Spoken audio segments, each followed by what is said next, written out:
Hello. Good evening. It's me. I'm Becca. That's Brian. And I swan. This is his podcast channel. You're making a lot of noise. Sorry. That sounded like all that. Adele. Hmm. Oh, that.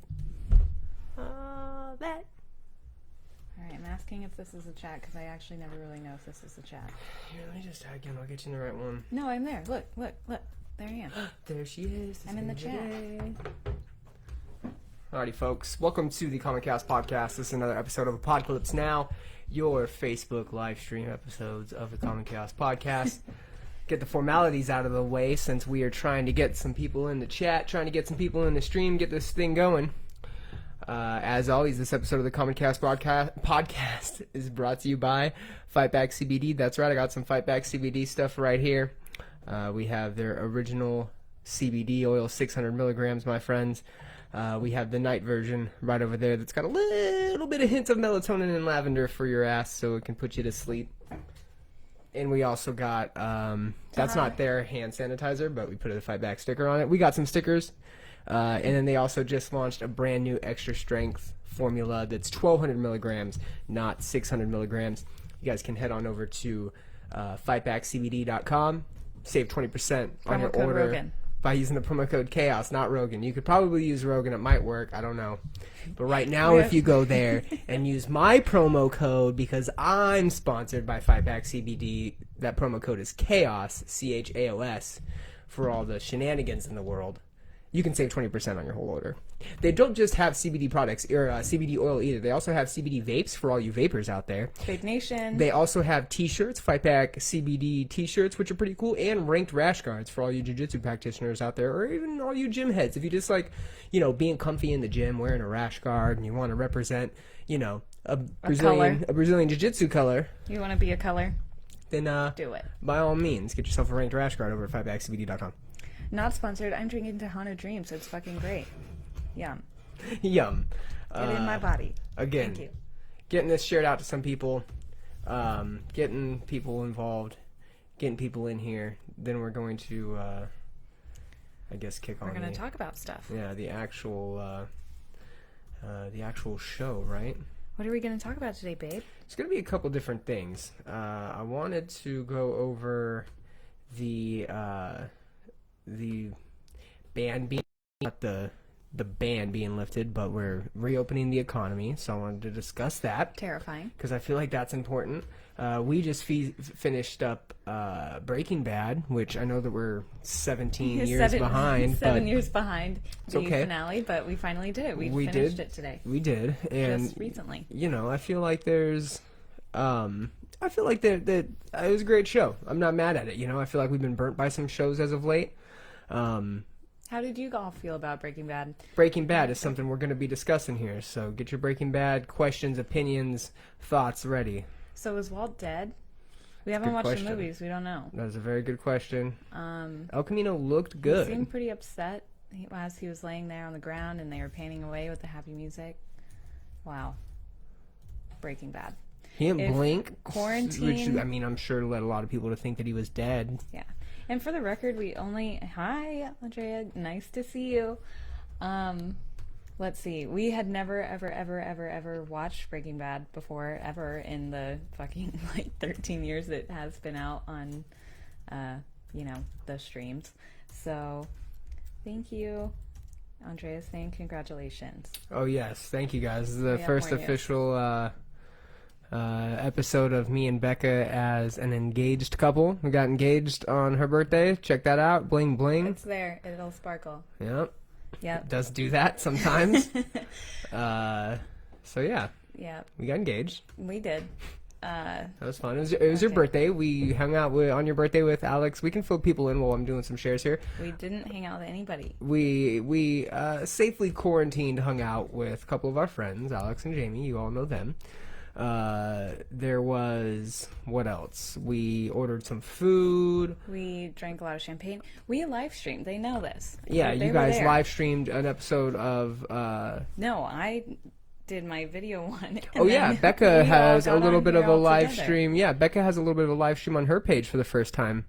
I know. Popping her live stream cherry and over I'm there. actually kind of proud of it. I thought it would be really embarrassing and really difficult. And during the time of filming said live stream solo thing on my phone, I felt awkward. But I rewatched the whole thing and was like, wow, I'm a natural. On her new iPhone 11 Pro. On my new iPhone 11 Pro. I got spoiled on my birthday. I got a new iPhone 11 Pro and I got a fiance. So, Boom. You're welcome. Not you, It the happened. audience. the audience. They have to be. You're welcome. They have to be learned. They have to understand how to do shit. Hey, I don't have all the answers, guys, but you know what? I have some of them. I'm just trying to. What are you doing over there? I'm trying to share this to some pages to get some people up in this. We're going to get some people up in this. Get people up in this. Well, Yeah, people up in this. did you tell people at your work that we got...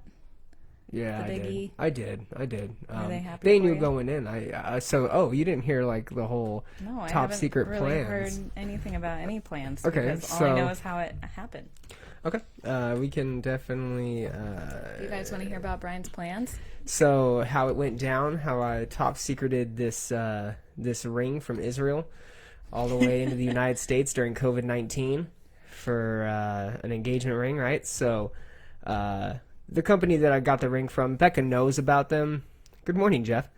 Becca knows about the ring. She actually was like, hey, I really like this ring, and showed it to me, and so we went down that rabbit hole and selected it, and she didn't know when or what I was doing, but we kind of had an idea, so I went ahead and got it, and it was coming from Israel, so I had to figure that out. My card got declined twice because it was trying to do a large overseas purchase, and they were like, no, and I was like, yeah, and they like dinged me the first time and asked me if it was my purchase, and I hit yes, and then they came back and said it got declined, and I was like, okay, well, for what? And then the lady that was like helping me out through all the months that I was figuring this out, she was like, hey, yeah, sometimes that happens, just we'll try to push it through again for $1. If they accept it, then it should go through. So they pushed it through, got charged for $1, tried it again, denied again. So then I had to actually like call the bank and be like, hey, listen, I'm having X amount charge coming through on my account. It is from Tel Aviv.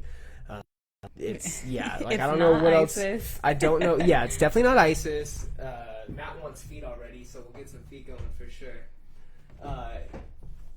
Yeah, it's for the podcast people that are just tuning in.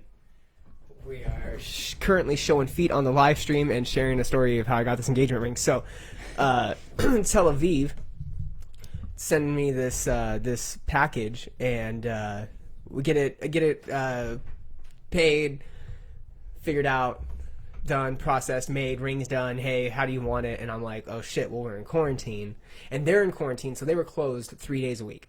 They were closed their weekend and then only open like 6 hours a day, which are obviously like our morning hours. So it's just all fucked, right? Like, so me communicating with this lady was like Time a change. 1 day or like half a day delay every time we communicated. And so, The things you do for love, you know? yeah. And then, so I'm like, fuck, what am I going to do? So I was like, all right, I'll send it to my mom. And so I was texting, or I had like wrote in my journal something about a ring to my mom, and Becca was like, what's this? And I was like, oh, it's a doorbell ring that I'm trying to get my And mom to be for fair, her it's not that apartment. I'm reading his journal. It Brian, was laying out. It lays out. Brian is It's a not a Virgo. journal. It's a list, or He it's like writes a unnecessary to-do. to-do lists every That is single true. day. And so he just happened to write multiple times on this to-do list, which he leaves everywhere. Multiple times, yeah. Multiple times where he'd write, ring complete. I don't know, other shit like that. Or coordinate ring with mom or some bullshit. And I was like, okay. It's the camera, guys. Sure. He tries to tell me that his mom's trying to get a Ring camera. Legit. It was a legit cover-up. She believed me. It was it was a fast cover up, so I assume you thought about it. Yeah, I had it in the back of my head. And so, finally, I'm like, okay, I'm going to send it to my mom. So then my mom is like panicked. Hey, whenever they drop off here, they don't do signatures. People have had stuff stolen. I don't know this, I don't know that. I'm like, listen, I don't have an option. It's going to get sent to the house, and she's going to recognize it, and she's going to know. Or I'm sending it to you, and then I've got to figure out how, like, I'm getting it from you. I'm assuming you're just going to send me a package, and that'll be it. And she's like, fine, whatever. Like, yes, let's do it. But, like, you need to know. So I'm like, cool, I'll track it. I got the insurance. Like, we'll figure this out. So I track it. It lands in fucking Los Angeles, like, on schedule, on par. And then it was supposed to be delivered Friday, like, the 13th, like the week before your birthday. Uh-huh. And it didn't get delivered. Uh-oh. And then, so, like, remember that night I stayed up watching wrestling, like, super fucking late? Yeah. I was tracking the package. And so I track it at, like, 2 in the morning my time, and it gets delivered to a shipment center in Ontario. Uh-huh. And I'm like, fuck, did they, like, send it back, or are they, like, did something get happen? That's a normal step. But it was already in Palm Springs. Oh, and then it went back to Ontario. Yeah, and then it'll give you like a reason or update thing, right? And as I clicked on it, it was like, we can, this service is no longer available for your package. Please contact something. Oh, no. And I was like, fuck, did they cancel it? Like, it doesn't seem like it's in transit anymore. It was giving me pretty up-to-date details. And then, so like the next day they deliver it. My mom's like, hey, it's here. And I was like, okay, cool. Fucking awesome. I was like, fuck, how am I going to get it? So she knows it's my work. So they delivered it to my work on Wednesday. And I was like, dope. So I told my manager, I was like, hey, you know, I'm getting this package delivered. This is what it is. Like, gotta have my name on it. Please, somebody sign for it. I should be here, but this is what. So then when it came in, I popped it open for everybody and Aw. showed them real quick. Showed them what was up real quick, you know? That's sweet. Oh, God. Anyways. And then you held it captive for a couple days. A little bit. Couple days.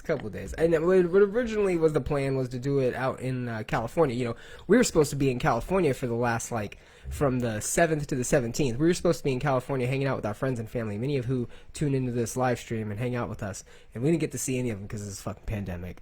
And so... Well, we still talk to people over this. We did. And, you know, this has been a great way to communicate and drink the hand sanitizer. Matt wants us to drink the hand sanitizer. He also said my mic's not working. But I don't know if I can trust Matt. Is it really not working? Are you serious, Matt? Or are you busting a move? Am I talking? You Hello? say not joking, but... Hello? Hello? Hello? Can you hear me? It looks like it should be okay. I'm just kind of a quiet talker, TBH. What about now, Matt? Can you hear now? Anything? Can you hear me now? Somebody else let me know if you cannot hear Becca. She's popping up on the podcast feed, popping up on my audio feed. It is. Andrea says it is. Cool. Thank you. Good looking out. Yes, good looking out, Andrea. Thank you. So yeah, that was the ring story. And so then it was my birthday, and I did my little live stream for all of you who saw it. And then... Also a new Tiger Girls Club podcast. Did a new Tiger Girls Club podcast. That's going to come out tomorrow. And then... Oh, shut up, Matt. You're so rude. What did he say? He said, I can't hear it all. Best episode yet. Whatever. Anyway, I did my little live stream. We live streamed and talked to Tyler and Katie and Josh and Brittany and John Doe, wherever they're at. And John's in Australia. Shout out to John. Shout out John. And then we were going to bed, and we were about to, you know, go to sleep. And Brian was like, well, first we like hugged. We embraced for a good minute, and it was a good, long, meaningful hug where neither one of us was, you know, pulling back. It was sweet and kind of like, I don't know, hugs like that don't happen all the time, but it happened. And then Brian was like kind of drunk, and he said, can I give you your last present? And I was like, I mean, yeah. And kind of at that point, I pretty much knew. Oh, stop. And I knew. I had a good idea. And he was like, okay, but you have to close your eyes. And I said, okay. And so, yeah, it's a good story, huh, Taco? And so I closed my eyes and then opened my eyes, and Brian was there, down on one knee, on his, you know, holding out the thing. And I don't even think he said, I didn't hear him ask me. I said it. I asked. I didn't hear him ask me if she immediately burst into tears. But I just immediately. And so she looked at me. I'm down there, and like she opened it, starts crying. I'm like, asked it. I don't remember. I just stood up and hugged her. I didn't hear anything, but I just started crying and said, "Oh, babe, okay." And then I said yes, and we hugged, and I put the ring on, and now we're engaged. So there we go. That's our story. And then we went to sleep. And yeah, so here we are. He wants you to chug the yellow can, Matt. I don't really want to chug the... Well, there's not that much left. I'll drink it. Peer pressure. Peer pressure. I still can't hear, but I'm not complaining. All right, well, fuck you too, Matt. Fuck you. And I don't want to chug it. It's like really delightful, and I kind of want to enjoy it. What up, Carlos? Hey, Carlos. How are you doing? Matt, get over yourself. He's into you right now. Taco wants to play. Well, yeah, Matt's jealous that I have his man now. Oh, no. Locked down. Kinda. But not really. You can go wherever.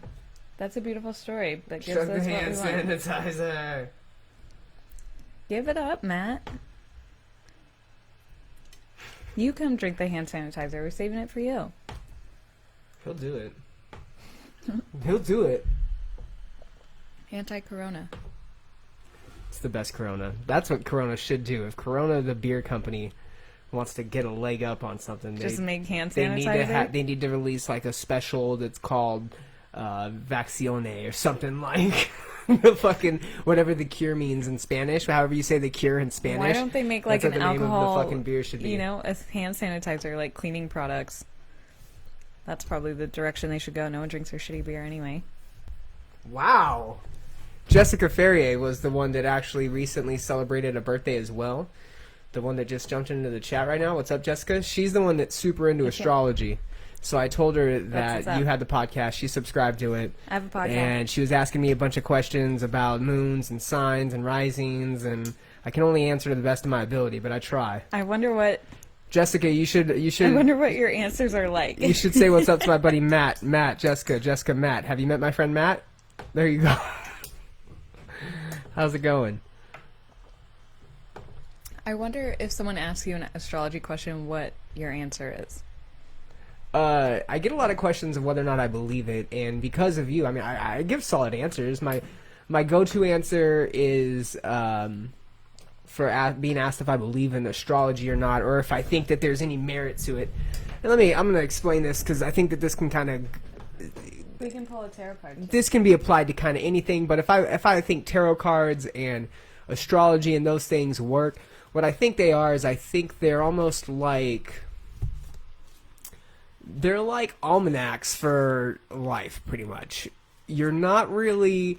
It's not giving you any type of predictions. You're not getting any pivotal or direct specific answers out of these cards. They're just meant to resonate with you in a way that gives you perspective and allows you to kind of maybe deconstruct a thought or an idea or a feeling you might have and look at it from a different angle. That's all. And I feel like they do make sense. What I think is trippy is the fact that I can like describe characteristics and describe someone, and Becca will give me one or two dates and pretty much guess what sign they are, which is, yeah, there probably are some characteristic types that flow over within, signs and shit like that. I don't know why. Gravity, science, fucking spirituality, and the existence of an unknown. Yeah, probably. But, I definitely think that they're useful in a way. Like, we draw cards all the time, and I'm always making connections. I'm always like, oh, yeah, cool, I get it. And, like, it resonates with me at times. And that's what I tell people. You're not going to draw your first card and be hooked on tarot and it's going to solve all your problems. But you're going to eventually find cards that resonate with what you're feeling and how you're feeling. And it's going to just help you. You'll feel better once you get that card and draw it and it does click. And you're going to go, okay. Yeah, just it's like looking at, let's say you're just driving around through life, right? And then you just pull out a tarot card and it's like a little direction or a little roadmap or a little, attraction to like look and see, and maybe that'll help change your perspective a little bit. That's all they do. Andrea's a Libra.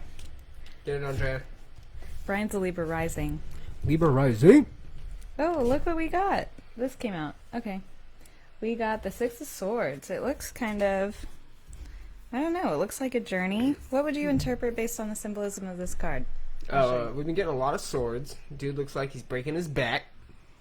He's steering a boat with the 5 other swords. There's like a woman and a child, and he's steering the boat. So it looks like homeboy is, I don't know. It doesn't necessarily seem like a super like happy positive card, but maybe it's like, I don't know, change in direction, leaving, fleeing. Matt goes, Libra, you're gonna die. Kelly says what's up and she's gonna die. Hey, Kelly. Oh shit, I'm gonna die. Hi, Kelly. Kelly, please don't die. Kelly for sure had the most sly birthday gift for Becca. she like just dropped a text, and sure enough, there was a gift outside on our door. Well, like we were fucking sleeping. Robin Hood in the night. That was during our 4-hour nap after barbecue. Oh yeah, we had barbecue and went into a coma, and then Kelly like super creeper dropped a gift on our Kelly door. tried to call me multiple Dexter-like. times and say that she was outside so she could say hi.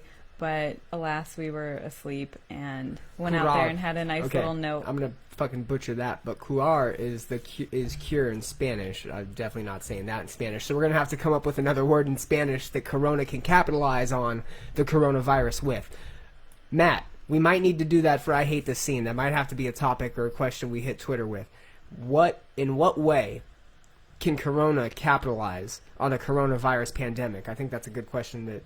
I feel like that's a question everyone at Corona is asking. How can we capitalize? They're in like a prime position. Take this shitty. Yeah, I hope they got some fucking innovators up on their marketing and advertising team. Because if I'm in there, I'm going, yo guys, ready for it? Ready for it? We have a special Wuhan can.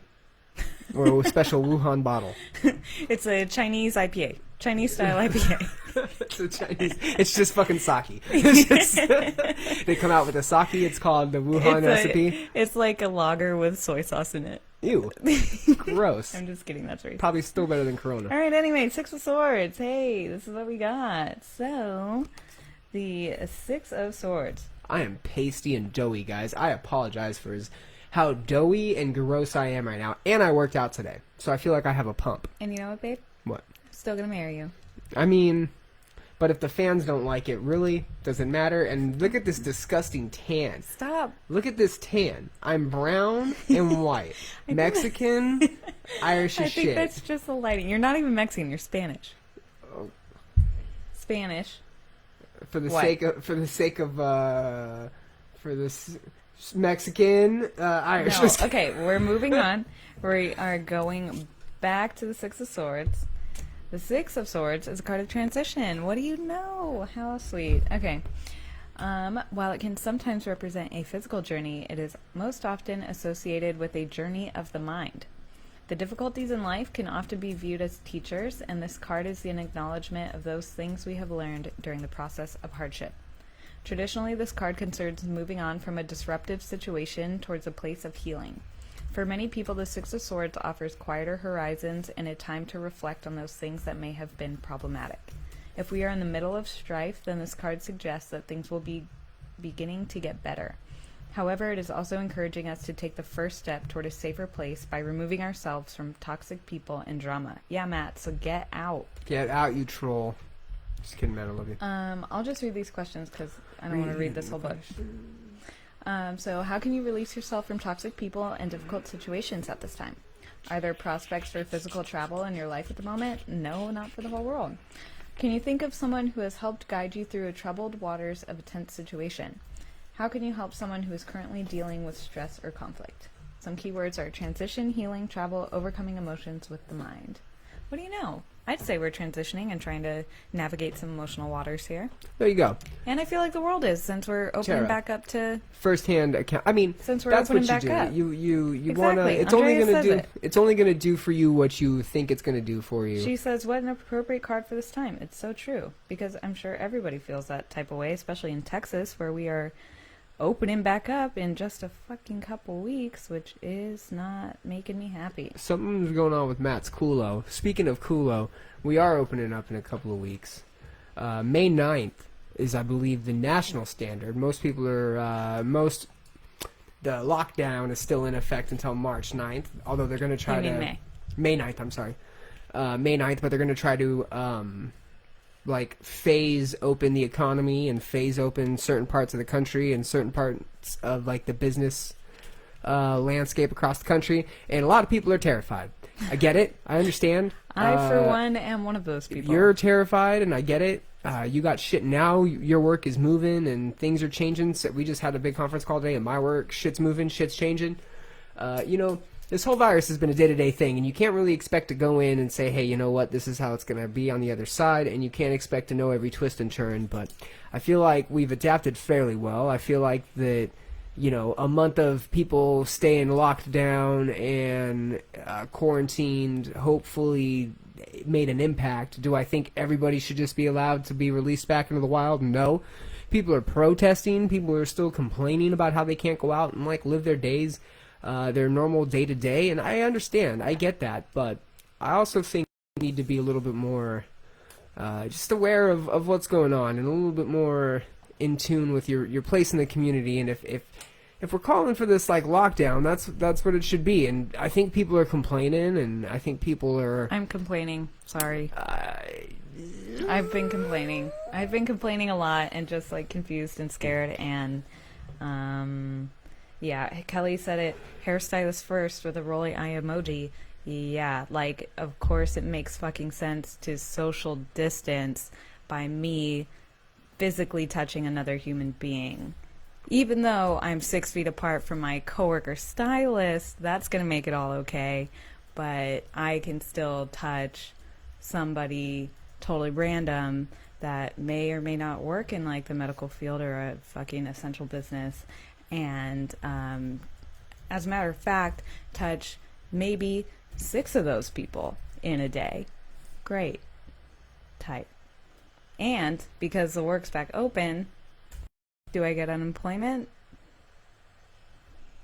if I choose not to go? I don't know. It's hard when the nation is not following a set standard like every country has. That's correct. Yes. You know, we talked about Germany, Becca's parents being in Germany and actually having the virus. It's, you know, we talked about their lockdown procedures and they were pretty quick to act. We weren't, from what it seems like. We were pretty lackadaisical in our approach. Not pointing fingers. I understand that there's literally people arguing the point of whether or not the virus is real or not. I had a gentleman today in fucking Georgetown, Texas, come up to me and say... Do you want another one? In just a sec. In Georgetown, Texas, come up to me and complain to us because we were wearing masks and telling us that the virus wasn't real. And like, hey, I can't make people think a certain way. Nobody can. You just gotta hope that people respond and react appropriately. And, you know, they say it's safe to open up. I guess it's safe to open up. But at the same time, I don't think there's anything wrong with taking additional precautions and being a little extra clean and a little extra sanitary. And I think that's the message that hopefully most people take away from this. I know that people are excited to get back to their normal lives. I know people have been going fucking crazy. It's been a month for most people. It's been over a month for some. But I mean, if... like California is on a, yeah, we'll reopen eventually, it's all good.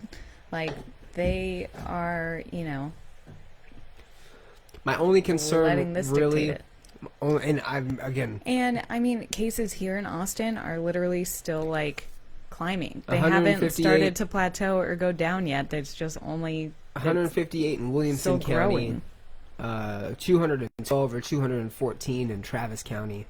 There's a couple hundred cases. There's only been, like, I think close to 40 or 60 deaths, something like that. I don't even think 100 deaths in total in the Central Texas area. Yeah. I mean, because on the grand scale of a pandemic, under 100 deaths isn't that bad. No, yeah, it's not that bad. And that's my point. Like, but then that's where, like, the questions are, like, well, who is the one that dies? And, like, could it have been prevented? Yes. And we don't want anybody to die from it. And yeah, sure, there is going to be someone, but like, why does that mean I have to put myself on the line for fucking Carol who needs her grays covered? Fucking like, Carol fuck Baskin. You, Carol. And that's why. Is it necessary for hairstylists to be back in the public, you know, nail salons, massage parlors, spas? Like, probably not. No. There's probably, you know, maybe for the ones that do want to open up to a select clientele. I don't know. I'm not putting these things in order. I mean, you can't expect one right way and one wrong way or one perfect way. It's gonna, you know, a lot of states are setting standards. A lot of states are setting expectations on what right looks like and what's correct and what works best and what doesn't. And then you see states that are failing. You see states that are getting hit hard. One thing that concerns me is that we got a train passing in the background. Choo That's choo. Our train. That's our foot train. So while the train's going in the background and we're talking, let's pop up some feet. Kelly says it's almost as smart as opening back up dine-in restaurants. I feel like being a hairstylist is worse than opening a dine-in restaurant. Like, your server's not touching you, you know? Like, you can still, I don't know. There's still going to be multiple people in the salon at one time, like, and people walking around. By the way, why aren't you doing feet? Sorry. I wasn't getting hearts. No. So... I'm putting my foot back. I feel like in a dine-in restaurant, it's like... I'm so over this fucking virus. I don't know. I know. And that's why it's like, what do? You don't do anything. You just fucking listen and pay attention and live your life and just fucking contribute to goddamn whatever you gotta contribute to. Your fucking community. Don't be an asshole. I literally had a guy come up today and yell at us just because we were in masks. This guy literally had nothing to fucking talk about or nothing to complain about that was legitimate. He just came up, got mad at one of my guys because my guys was standing at 6 feet and had a mask on, and he asked my guy, why do you have a mask on? And my guy was like, well, because of everything that's going on, and points at like our signage that we have, and the guy like fucking rips into him and talks about how it's not real and fucking we need to learn to speak up for ourselves, and just goes down this really weird like, you know, there's a mental problem there, and there's a whole bunch of other things going on there, but the fact that people are uneasy about it, and now they're deciding to open back up. Beggars can't be choosers. We just gotta kind of sit back and approach it. You and me made our decisions. We're gonna stay reclused. You know, we're gonna make.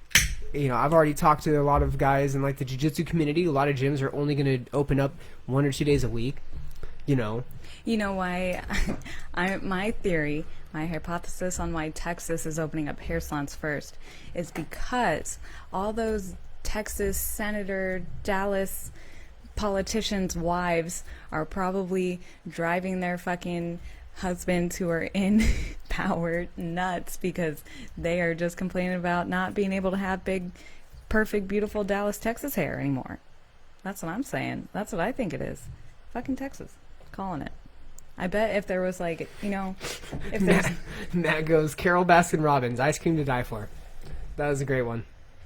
Congratulations, Matt. Your fucking Carol Baskin Robbins. Your first funny joke. But I bet if this was like a TV show, there's like, you know, we're a plot line, us here on the front lines, and then there's like the politicians out there doing their thing, making their calls. Of course. I bet. That's what I'm saying. That's why Texas would, because Texas is the most like stupid, entitled, white people bullshit state of them all. Speaking of Texas, I'm reading a book by the Congressman of Texas, Dan Crenshaw. Shout out to Dan Crenshaw. He's a fucking powerful man. He's got one eye. He's a former Navy SEAL. He's just an all-around badass dude. I'm reading his book, Fortitude. It's just a phenomenal book. I wanted to shout that out. I'm only 3 chapters in, so I don't really have much to talk about. He's listening to it. It's not a good book. There's a victim mentality within the world, not just in the United States. We just happen to emphasize it a lot. But there's a victim mentality going on in the world, and people don't know how to pull themselves out of it. And it starts with having a little bit of fortitude, people. You know what else it starts with? What? Having a little bit of Fight Back CBD. Fight Back CBD. FightBackCBD.com, 20%. You didn't think I was going to do that, I didn't think you were going to get into that. Of course code not. Chaos. 20%. Yep, the bigger the hair, the closer to God. And you know what? They are going to be closer to God because they're going to be dead with COVID. Thank you. The bigger the hair, the closer to God. Is that an actual thing? Yeah, that's a thing. Haven't you seen the ladies with big old Texas hair? Dolly Parton? No? Yeah? Well, yeah, in like the 80s when it was cool. Oh, well, it's still a thing. Is it? Uh-huh.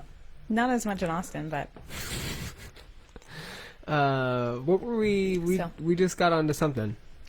Off of COVID, we got onto... We got off of COVID, we got onto Fight Back CBD, promo code Chaos.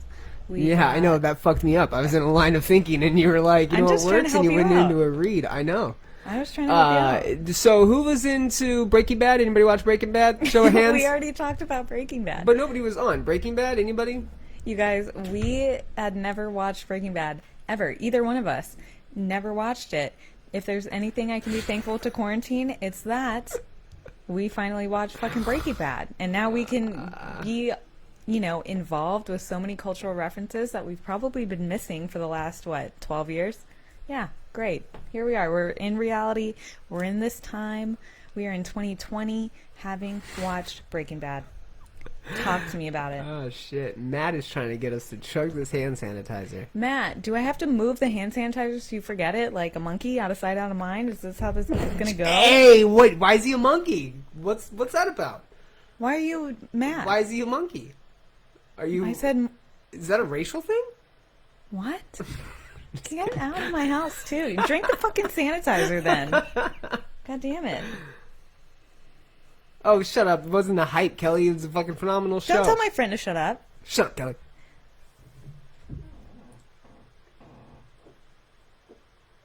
Kelly. I'm defending you with my eyes. I hope you saw it. This is my show. Oh, Ozark. We watched the first season of Ozark. No, we didn't. We watched the first 4 episodes of Ozark, and then Brian didn't want to watch it. I fell off. So he fell off, so we haven't watched Ozark. Fuck with me. But you know what? You know what? Too Hot to Handle just came out, and I'm probably going to start watching that. I'm so glad I work tomorrow. I told Brian that's what I'm going to watch during the day while he's at work. I'm ready. Never thought I'd be glad to work during a pandemic. Hey, I got stuff to do. I'm glad you work during the pandemic too. She also watched Love Island, The Circle. I didn't watch Love Island. I've watched You watched Love Island. Yes, you did. Okay, I've watched 20 minutes of the first episode of Love Island, and I was so confused and turned off by their accents. I just couldn't do it. I really can't. I cannot stand Australian accents. I'm just gonna say it. I can't fucking do it. I hate them. Yeah. I hate them so much. Despises them almost. Fucking hate Australian accents. You think anyone that's like, ooh, they make me wet? I'm like, have terrible taste. No. As much as you, I hate them. Hate. No, child we haven't molestation seen Unorthodox either. Becca hates fucking Aussie Australian accents. There's not much that I hate either. I think I maybe have like. She might hate 5, Australian accents I think more than child molestation. Actually, she might be. She might be in the camp of like, the kid deserve it. Is it? Babe, shut up. Is the kid up. talking back? Oh my.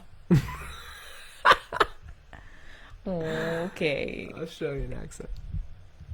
Anyway. Good day, mate. Wow. Okay, Zach hates it, but he gets sucked in his input. He's getting voted off. Love Island, it's probably... I didn't realize... How did they vote people off? See, I haven't even got that far. I don't even know how the show works. I won't let her watch it if I'm in the house. If I'm in the house, she can't watch it. So she's going to wait till I go to work tomorrow. I do wait till he leaves. And then, if anything, I just have it on while I'm cleaning or whatever. And that's my life as a quarantine She housewife. loves it. She hosts a blog. What? She hosts a blog about Love Island or whatever it's called. Me? Yeah. What are you talking about? I'm trying to make you into a super fan of this show. Oh, I'm a super fan. Because what fucking show are you on? You calling me a super fan of Love Island, I obviously know that's not true because I just went on like a rant about how I hate Australian accents. Can't stand them. Did you watch Love is Blind? Yes, of course I did. I definitely watched Love is Blind. I also watched... The Circle was pretty entertaining. I watched The Circle. Everyone got sucked in The Circle. That was a good one. I haven't started watching The Circle Brazil or France because I don't know how... I don't know. It's going to require me to actually watch it and read the subtitles. And it was more something I just kind of had on in the background to, keep me company while I was so alone during quarantine. Mm. I just need a little spice in my life. What else have I watched? What else have you watched? We haven't watched much. We've been watching a fuck ton of Breaking Bad. Finished Breaking Bad. Watched a lot of Dirty Money. Oh, Dirty Money. Yeah. We were Breaking caught up Bad on has Westworld. taken us like this whole 4 weeks, 4 or 5 weeks to watch all of Breaking Bad. We were doing 3 days solid and then skipping a day. 3 days solid. And we're caught up on 3 episodes Westworld. at a time. Westworld. Caught up on Top Chef. Caught up on Making the Cut. Caught up on all the hip hop, tip of the top, cream of the crop shows. Yep. That doesn't consist drama, matchmaking. I'm really into reality competition shows. Remodeling. Chopped. Into it. Chopped is great. The Food Network, I think, in general, has a great array of shows. I try not to watch the House ones with you either. I feel like you're not into those. The House ones, I do background noise. I do like Love It or List It. Background noise. That's a good one. That's kind of the only one that I like. Our homies up in Killeen, their show. They're in Waco. Waco. Who are they? I don't know. Chip and Joanna. Yeah. From what the fuck's the name of their Flip or Flop? No, not Flip or Flop. Love It or List It? Oh God, no. Oh no. Oh no. What's the name of their show? Fucking. Someone knows it. Cupcakes. How did I forget? What's the name of their show? What's the name Fixer Upper? Fixer Upper? I think it is. Bye, Matt. Bye, Matt. Yeah. What else have we watched? Nothing. I don't know. Maybe should we try Ozark again since people are saying it's a thing? I feel like it can't be bad. Maybe there's a brand new Michael Jordan documentary that I hear is really, really good. They just launched the first 2 episodes. Maybe there's a brand new Fight Back CBD out. Real good. Hey, we don't have to do reads every 20 minutes. Oh. I don't know what your contract is. You did one at, I'm pretty sure, like 21 minutes or 23 minutes. You did one at 39 minutes. All right, give me a couple more minutes, and I got you. Okay, thanks. Yeah, you're welcome. Oh, I see the timer now. Yeah. 39:55. It is Fixer Upper. Congratulations. Good job, Fixer Upper. See? Love It or List It's, I think, the only good HGTV show that I can reasonably binge. We like Food Channel. Food Network's good. Chopped. Oh, has anyone... Chef, so, Master okay, Chef. if you watched The Bachelor, Iron there Chef was a new series about, like, people... It's like a dating... It's like The Bachelor, but they're singing. They're, like, all musicians. And I don't know if I want to watch it. I haven't heard anything about it, whether it's, like, the greatest or, like, the worst, or it's just cringy but perfect, just like The Bachelor. But if anybody Did you say perfect, just like The Bachelor? Did I say that? Wow, okay, you can just divorce me now. I can't believe I said that. I meant, like... Definitely. Yeah. Get that fucking you deserve with words a like that, with sentences like perfect like The Bachelor come out of your mouth. Definitely signing something. You deserve a prenup. Oh man. Okay. I'm going to bed. Anyway, I don't know what that show's called, but it's like I don't know. It's like a real life version of, you didn't even watch the movie, but A Star Is Born, where they like they're like singing and then they like fall in love. That's what they try to do, make a real life version of it. I don't know if I want to try and watching it, but if anybody says it's good or just like has to be seen because it's terrible, I'll do it. I'll do it. I'll watch it. But I am really ready for Too Hot to Handle. I'm definitely gonna watch that tomorrow. You okay with it? I burped, sorry. Yeah? Yeah. Alright. Should we live stream our prenup signing or come up with our terms? Dang. I don't know, I'm tired. You know that. You're tired. I It's know. 11:23. What's wrong what with kind you? of professional am I? You're not. We've only been on here for 42 minutes and 15 seconds. I'm just getting a roll on. Fucking hour. You're just getting a roll on. A roll on what? I'm live streaming, babe. I'm getting warmed up. It takes time. You should know. I'm gonna go to my office. All right, go to your office.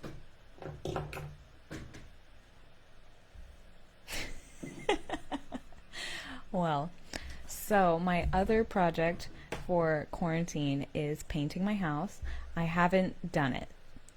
I've been in quarantine for about 5 weeks. I've painted one bathroom.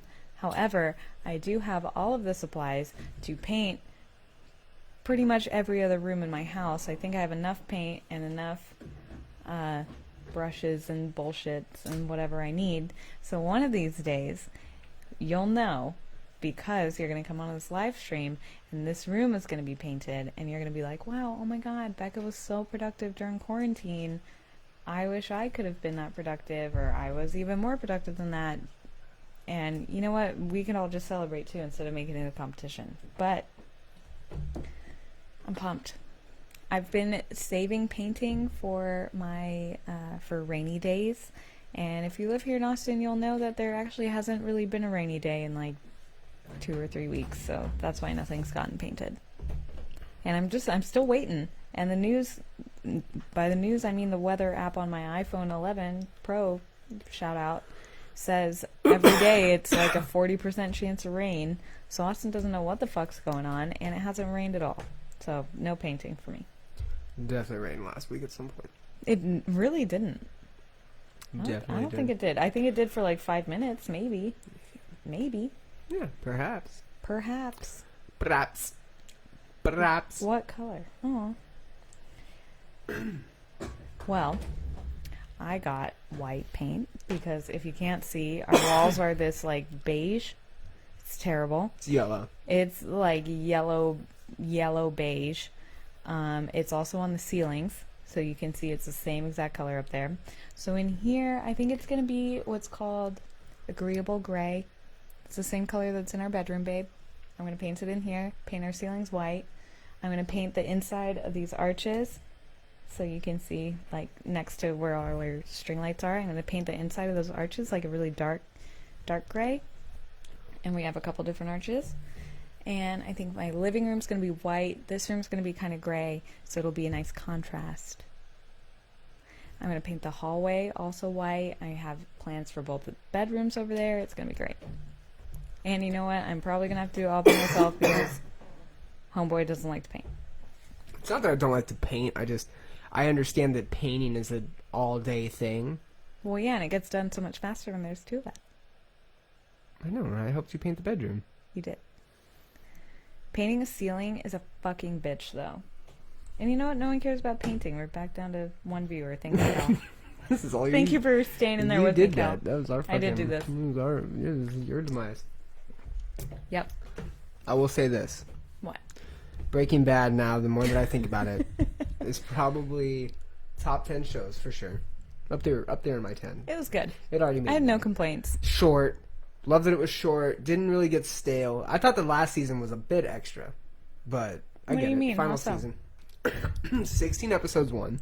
Yeah. When every that's other true. season had 10. Hey, but wouldn't you have wished that, like, Game of Thrones had extra episodes compared to... I wish Game of Thrones had a normal season. Had it had a normal season or extra episodes, like the way Breaking Bad had just extra episodes instead of a normal season. Yeah, Again. that would have made sense.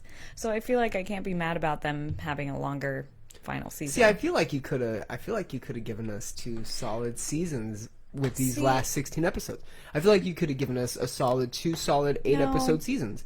Yeah, 100%. No, it wouldn't. I would have been pissed if they had 100%. made that season into 2. And you know why? Because From when he gets caught, you ended on the cliffhanger when he's sitting on the shitter and he reads that WW in that book, and you leave it on that. And But then there's the not last, that much there's that like happened. There's I like guess 7 episodes after that. Yeah, But they would have just drawn out Walt being like alone, and the exact same Making 7 plans. episodes after that is the final season. that was 7. It That was like halfway 8 or through the 7. season. It was like there. Yeah. I don't know.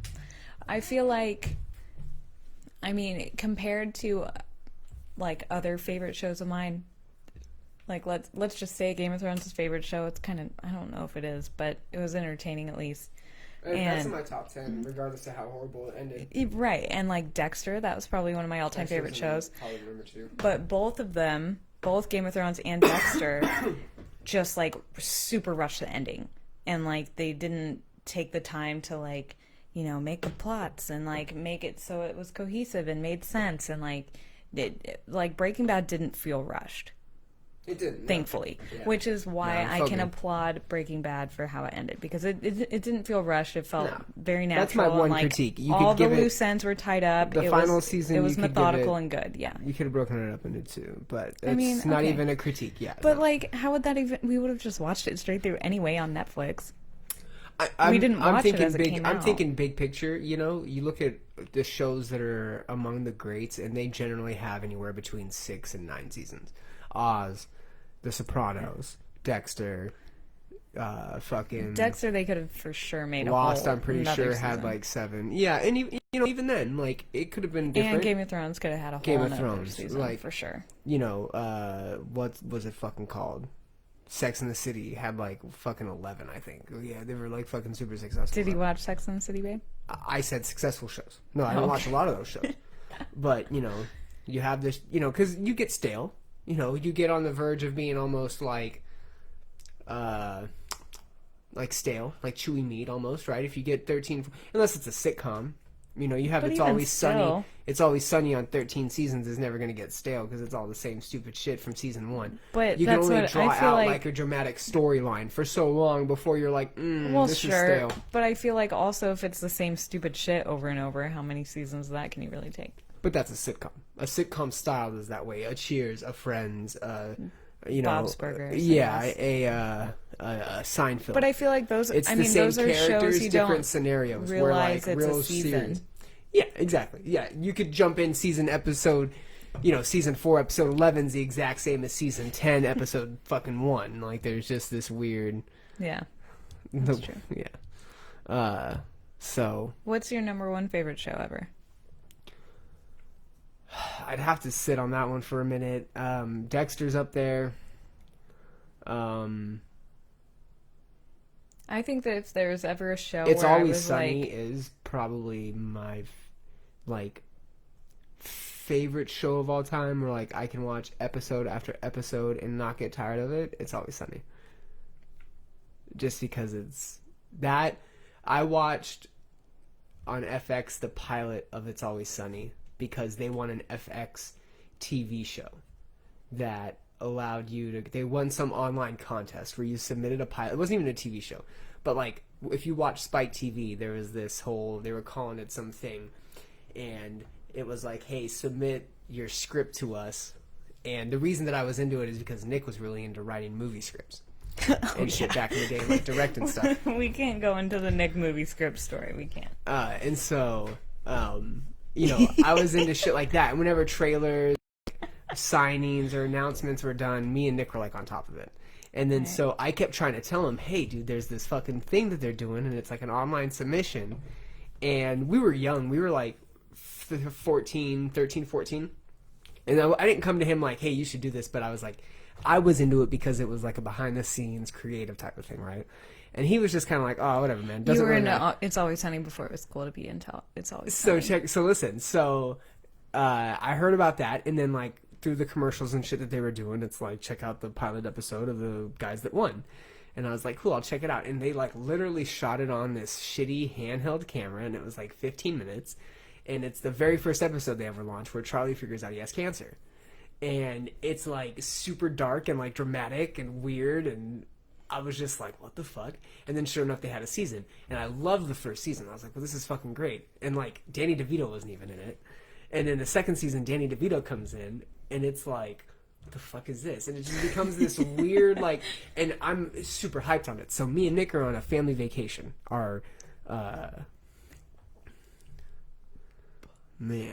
Oh, we graduated already, actually, because, so we graduated already, so it was, like, after high school. So we're on our way back, and we're at Universal Studios, and I'm talking about the show and how funny it is, and he's like, oh, okay, like, didn't fucking pay attention to it. And then sure enough, we're at the hotel that night, and it's on.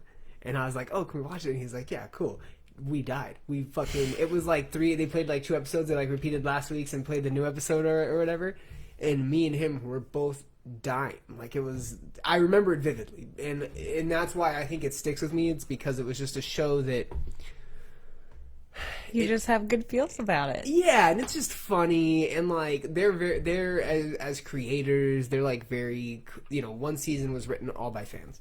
Like fans wrote in how episodes played out, you know, and they did that, and like that's just something, you know, there's substance, just more than a show. There's substance behind it all, and it that makes the show a little bit different. And I think that's where you do get, you know, like Game of Thrones being so popular, because people are very in touch with like just the like books. Invested. Yeah, and like you know, George R.R. Martin and like his style, and like he's, you know, this, you know, mysterious writer that everybody talks about, and like everybody loves the book, so there's like substance to it. So a show's gonna have impact, right? Yeah.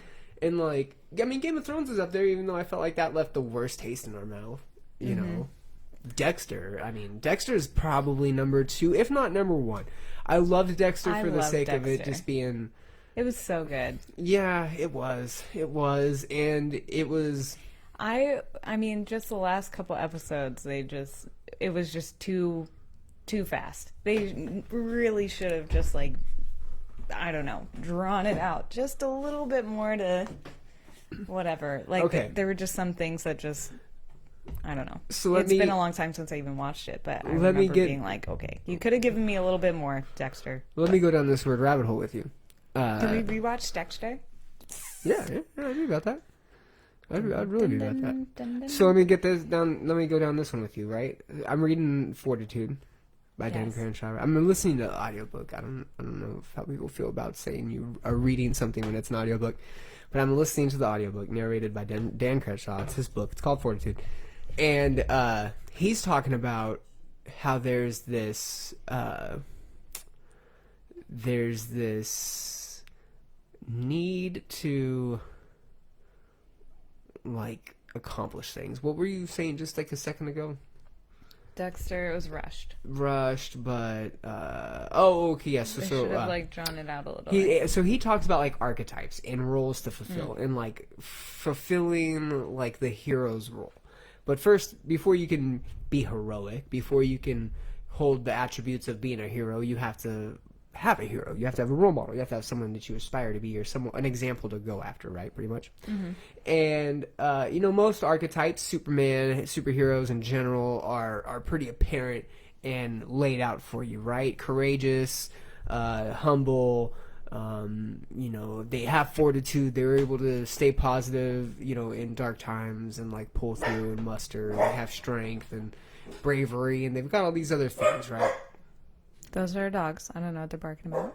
Oh, really? The defenders of the house right now. The defenders of the realm. A really hard archetype. Our little warriors over there. A really hard archetype. They're on the wall. To fulfill. And give a happy ending to. Is that, like, devilish good guy. The good guy that's the bad guy. A Walter White. A Dexter. Well, I was talking about Oz today. My buddy was pissed off at the way Oz ended. You can't kill not Oz. It's the Sopranos, right? Tony Soprano. It was like alluded he just to. No. He's in his restaurant. There's a restaurant, and he has a table at, and that's like where the series opens, and that's where it ends. And he's sitting there about to have dinner, and there's like all hell's broken loose at this point, and like people are coming to kill him. And he's at his restaurant. Everybody knows that it's his restaurant, and it's, at least in my eyes, alluded to that they're gonna kill him. He's gonna get it. But it just ends with him sitting at the restaurant. And like you're just kind of like, okay, that's how it ends. You just sit at the restaurant. It's kind of left like, does he get it? Does he not get it? Yeah. And like, how do you have that person that did toe that line or even crossed the line and was like that bad person, killed somebody, was involved in some criminal activity, some questionable activity, some immoral activity, but was doing so maybe with good intentions or for the right reasons? How do you give that person a happy ending? And I think that's what the difficulty with like a lot of writing scripts are, is like, do you let that person ride off into the sunset? Because there's going to be the group of people that don't like that. Well, and then if the person dies, there's, you kind of toe that line. So how do you let it be like this open end, this cliffhanger, this meaningful, suspenseful piece without it being tacky? And like, that's what we've gotten in all of We've gotten honestly, this like what happens moment. But I mean, I think I go against the grain. Like, a lot of people really hated how Dexter ended. I was bugged. It bothered me. I didn't hate how it ended. I did. I'm okay with like the actual like storyline and how it ended. I just wish they had like taken more time to like show the steps and like build the emotion and like the character development and like all this stuff towards the last couple episodes. It felt like just the production value seemed to get like really rushed. It's like, maybe it's like you had 12 pages, right, to write a script, and it's like they spent all this time like writing out all these details about like how certain things would happen and how certain things would play out and certain whatever, but then they were like, oh fuck, I only have half a page left to like write how it ends, and they're just like and like that's what Game of Thrones felt like. Right, exactly. And like it didn't do the series any justice. Yeah, right. It like didn't do the series any justice. It's like, I'm okay with how it actually ended, like with Dexter like going, I would have been okay if they had ended it just right when he like drives his boat out into the hurricane, and like we don't know if he lives or dies or whatever. We can just kind of assume that he does. And then they show like the wood stuff and he's sitting there. I'm not mad at that part either. We've had this discussion. So many people are mad that he was just like in the fucking woods and like dead inside. But like, I'm not mad at that. I don't care. What else does he do? He can't live with people. Exactly. He kills everybody. Exactly. He can't live with anybody. He has to have a job in the fine. woods where he doesn't associate with anybody. It's fine. I'm not mad at that. Yeah. A lot of people were mad at that, and they were just like, this is so fucking stupid. And it's people like, also don't understand the lumberjack. That's what he was. Whatever. He was a lumberjack, or he was working in forestry to the degree you can of just like lay lumberjack, low. cutting down Who's trees. gonna know shit? Also, there was a TV show about it, one of the most dangerous jobs where people die, lose their lives. So what better job for him to work at, as where he can disguise accidents. Hey, this person died, or he can disguise if needed be, hey, that's a fucking dangerous job. You're around dangerous heavy machinery, falling trees. Yeah, you could die. It. It's his perfect place. What bothered me was him killing Deb. Okay. We've talked about this. Okay. That was my gripe. I think I get it. I think it was so much more symbolic than that. Like he killed Deb because like he destroyed her. It's the same way it's the same way like Walt destroyed Skylar and Walter Jr., you know? He like Dexter killed Deb on the like killed her spirit, you know what I mean? And like when he like laid her out into the water and she was in her white sheet, it was just such a symbol of like her being pure, you know, and like she didn't want any part of that and whatever, and he just like kind of laid her out to rest. She wasn't in a black fucking trash bag like everybody else was who he dropped in the middle of the ocean. She was wrapped up in a, you know, beautiful plain white sheet, and he just like let her go because it was the only pure thing, the only thing he the only person he ever actually loved. And the whole thing was like, Dexter, is he like physically capable of loving? And the only person he loved was Deb. And so it was just that, it was what killed him on the inside, was that he lost the one thing that he realized in the end he did care about, and that was Deb.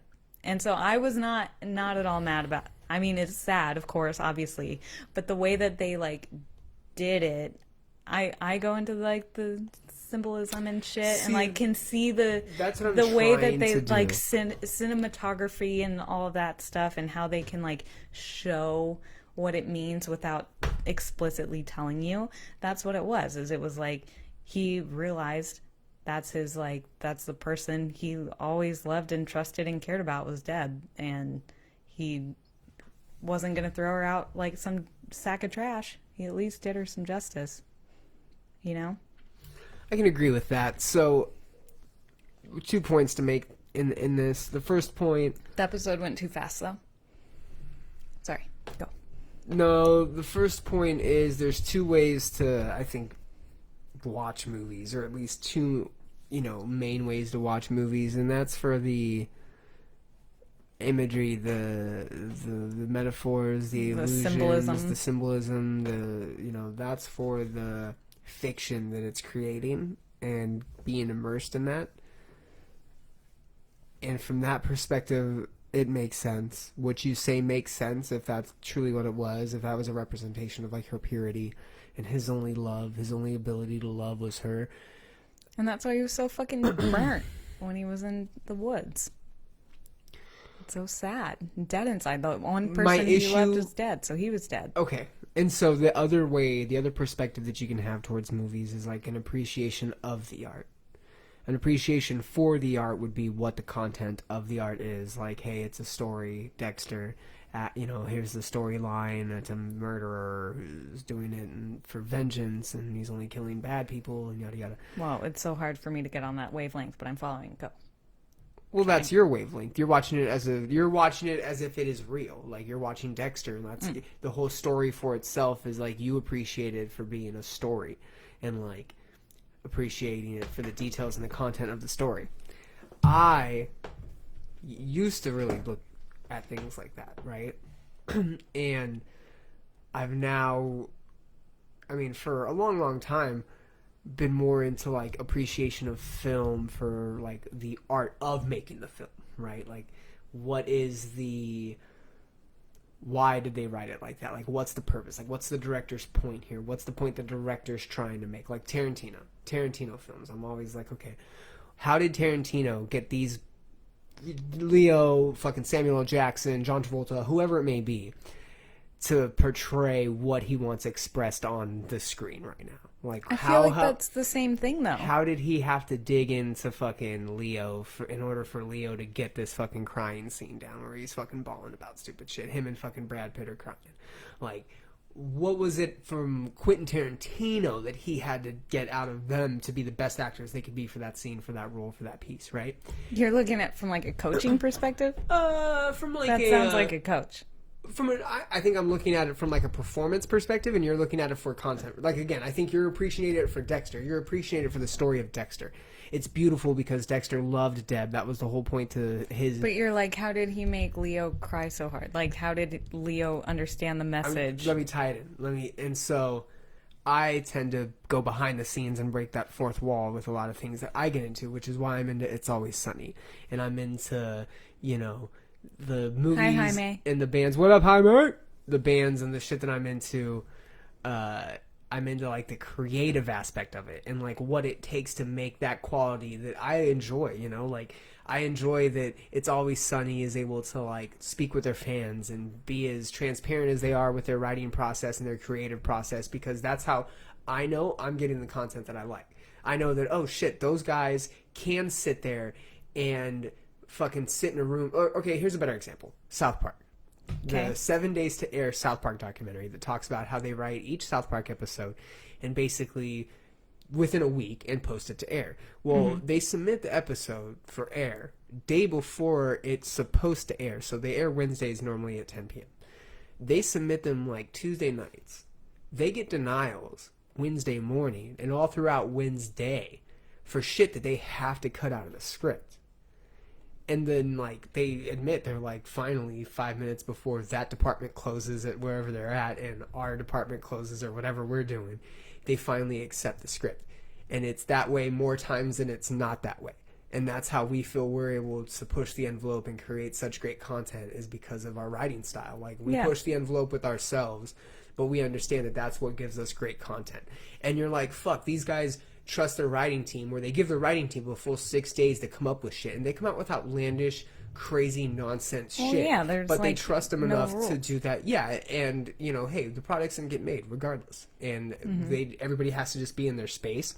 But I feel like that's what it is with like the actors too. It's like they're artists, So and Dexter, it's up to their interpretation Michael for C. like the Hall, script. and what's her face were married for Deb. a good majority of Dexter. And I felt that gave couple them... seasons, yeah. It's no secret that Deb and Dexter had a sexual dynamic. Like What? a love... Come on. That was the whole, like, arc where... I thought they were going to fuck at one point. I thought it was going to cross the line and they were going to fuck. There was that weird thing because Deb thought she felt that way for a hot minute. Yeah. Okay. But And then you she was also like, get why like... do I feel like... And she talked to her therapist, and then she found out that Dexter was like a serial killer, and then she was like... Right, but so listen. So, okay, Yeah. that's the story, right? And That's it how the fits. story went, That's yeah. how it played out, and it fit, right? They were married In real life, yes. during a lot of the seasons of Dexter. They got divorced going into the 7th season, right before the final season. So they got divorced going into the 2 final seasons, pretty much.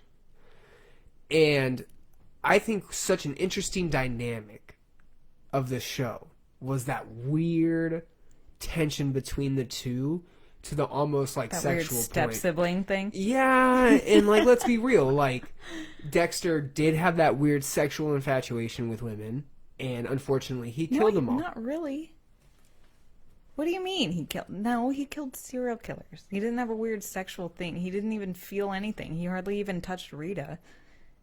He was just like, I'm Rita just was, I kinda think, the here. exception because the gentle one, that's who gave him the baby, right? But They didn't. what's her face was a serial killer, the blonde one at the end. Oh, Hannah. Yeah, the one bitch that he dated at the beginning for like the first season that he had to kill because she was crazy, right? The one chick that he dated. I'm trying to remember. My point being is all his relationships for the most part were toxic in a way because he couldn't be in a relationship. Because he didn't couldn't- understand. He doesn't know how to love. But he knew how to love Deb. And that's where I was like, Well, okay. sure. But I don't think it was like I don't think it was a sexual. I think you could kind of we like... can't confirm or deny this, but I think in my mind, the story writing, there's a very clear different... Maybe like their own actorship chemistry because they're married in real Well, so life, listen. of plays it. Maybe. I mean, they both had writing parts too. They both, and that was okay. And so here, I found out that they were getting divorced. That's my point. I found out that they were getting divorced all while this is going on before the seasons ended, right? Because it was public. You know, it was a big deal. Dexter was fucking #1 shit. show for the longest time. And so it was known that they were getting a divorce, and maybe it was me reading into it a little bit more, but you know, a lot of the talk was, hey, how's the writing going to be? Because both of them were involved in the writing, and from what I heard, it was a pretty shitty divorce. Like, they almost couldn't film together because of how, like, tense and kind of weird it could be. And to me, the, like, 7th season was, in my opinion, the best season of Dexter. Because it set us up what was supposed to be the fucking best season of Dexter. The final season of, like, the best show ever, right? And it was so good. I almost didn't think that there was, maybe, we're not going to see like a weird thing in this. Maybe it's, I think at that point even they weren't even like officially divorced, but like it was rocky. But they just given us like a fucking great season to go into 8 the way it did, and right at the end of 7, right when she finds out that he's when like he. When he's in the church. Yeah, and and he stabs the guy and she's right there. Yes, and then he makes her go to the gas station. Fill it all up. Yeah. Yep. I think that was kind of the knife in the heart of their relationship.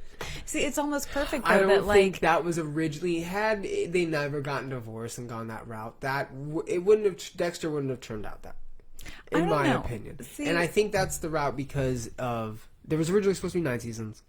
And there was like then that makes more sense. But I mean, they stopped the 9th. They were like, hey, we're only going to do 8 back in like season 5. Like they only re-signed they were supposed to re-sign for X amount of more seasons. People were like, oh, we're getting this many seasons of Dexter. And then it was like, hey, we only re-signed for these X amount, and 8 is the final season. So it was like, okay, that came out like around season 6. So you didn't really know if it was going to be like... Okay, well that makes more sense to then it's like, okay, the writing is rushed.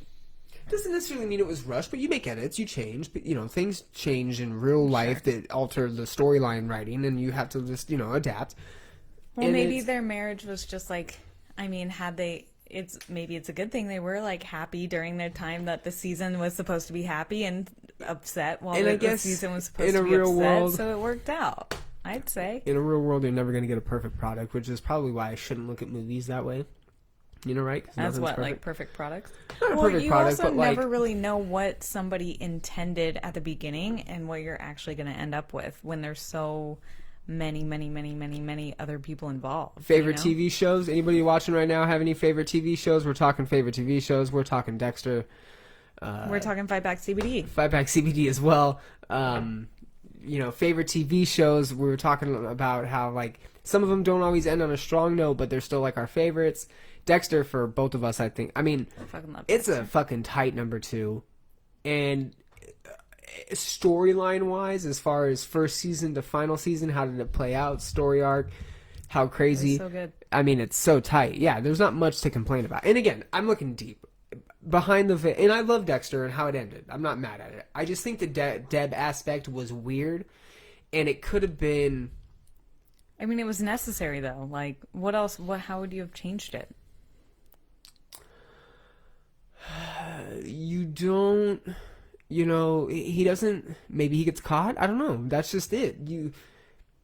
I like that he didn't get caught because it's Dexter, and I like Dexter, and I think that's a virtuous move. I think that's how they gave it to him. Like, nobody's ever gonna. That's how they gave him his happy and that's why I like it. And that's why I like it. And of course, he's never going to get caught. He's Dexter. With that type of hero or with that type of character, it's hard to give him the happy ending or give him the tragic ending. And if you don't want to give them either, what do? You leave it on like a cliffhanger, and like that's where people think that like it's cheesy. Sad. Or made amends with because you didn't just make a choice. You didn't just pick or choose. You didn't just stick to the script and like say, hey, he dies. That's just it. Sorry, the guys that didn't want him to die, but I mean, hey, at man, that he point, went out on a shield. It's like whatever punishment and whatever he's telling himself is worse than whatever like the police can do. And I think that's the same with Walt in Breaking Bad. Like, he doesn't care if he gets arrested. I don't think at that point he's like, it's over. Like, it's over. My family's gone. Like, everything I worked for, fuck it. I mean, I ran my course. I did my thing. I'm going to get caught. It is what it is. Nothing they say or do is going to faze me. I've fucking shot all these people, killed all these people. I've seen real legit torture. It's not like, I think you reach a point when you're a criminal where like certain shit doesn't faze you anymore, and you know what it is. You get what you... that was like the last song in Breaking Bad was like, well, I guess I got what I had coming, and that's what Walt knows. So that's why he's like, fucking fuck it, here I am. It's all good. And it's that's like why they make their resolutions, and it ran its course. It immediately went into my top 10. Surrender. It could make its way up even further, but yeah, it's definitely in my top 10. I loved it. I'll have to watch the movie one of these days. Yeah, El Camino. Yeah. And then Better Call Saul. I thought that was a great aspect. I first when I heard that Breaking Bad was getting a spin-off after only 5 seasons, I was like, man. And here's another thing that bugged me. Breaking Bad came out right along the time that Walking Dead, Game of Thrones, I never watched Sons Walking of Dead. Anarchy. I did. I watched the first 7 seasons of it. Sons of Anarchy. That's Yeah. so many seasons. Yeah. How many times can you fucking just shoot a zombie in the fucking face though and like hide? See, it wasn't just about that, and then it So- became just about that, and that's when you realize, okay, I maybe got to season 5. When did it start? 2010? I made it to about 2015, I think it was 16. still going when did on we start when we- dating? Yeah, when we Yeah, first started we- dating, I watched a couple of them. No, you stopped kind of watching it when we got together. Yeah, yeah. Because I never watched it, so Yeah. I don't think you watched it much longer. And that was right when they were about to encounter like the same group a second time, and I was like, okay. But they all came out like right around the same time, and that's like, they were big shows. Like TV at that time was smashing because you had great shows to watch. I didn't choose to watch Breaking Bad or Sons of Anarchy, but Sons of Anarchy had a spin-off called The Mayans, which Roger started watching, so like I watched that and I was like, okay, this isn't too bad, but I don't know if I would have been into like a motorcycle show. Yeah. And then Breaking Bad, I was like, and even watching it I was like reluctant. Like the first season I was like, alright, I get it, I get why people liked it, but is it grabbing me? No. Am I super into it and like super hyped on it? No. But then by the end of the second season I was like, fuck, what would I do if I was Walter White? Like, fuck, man, got cancer. You just want to make some money for your I fucking think family. I was into Breaking Bad. I think I liked that it seemed like they really were like Walter, you know, like they took their time, they were methodical, they like did it right and made it a show that was technically perfect, you know, to where it was like, you know, all the character development was there, all the like changes were there. I do feel like production wise, pretty flawless too. No weird like character changes or like. I feel like there actor probably changes. could have been. I don't know. Okay, so I think with shows, there's either in movies and media and archetypes. If we're going to talk about that, there are characters that like stay the same. Their qualities are like they are who they are. And then there's character development where somebody changes over time. So in Breaking Bad, like we can talk about Jesse.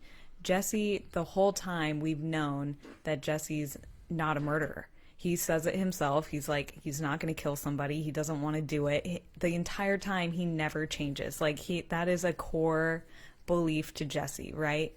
But that being said, it's not like over time you see Jesse really change all that much.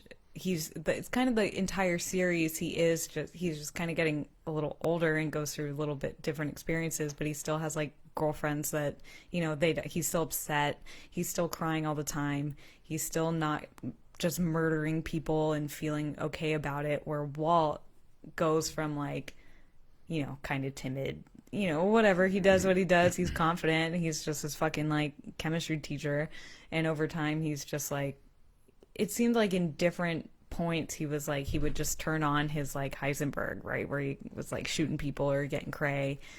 I don't know, the character development was kind of weird. Skylar, I feel like, had the most, to be honest, where I feel like she changed the most over the season, where at first she's just like nice and like whatever. It took a long time for her fucking switch to burn out and flip it to be like someone who was just upset and like mad and vindictive. She's the one at the beginning where you think she's just like a Karen, kind of, where she'll just like kind of get what she wants, and like towards the end, yeah, she still can do that, but she's sad. she changed. Jesse didn't change. Walt kind of went on this roller coaster. Hank never changed. He was always just like DEA, getting work done, whatever. Sure, he went through his like depression thing, but it was just because he couldn't do what he wanted to do. Marie never changed. You know what's crazy is we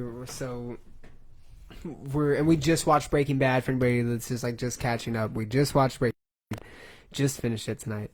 There's a scene, spoiler alert, where it's been 7 years. I know, I think we can just people talk will about complain. it. People will fucking complain.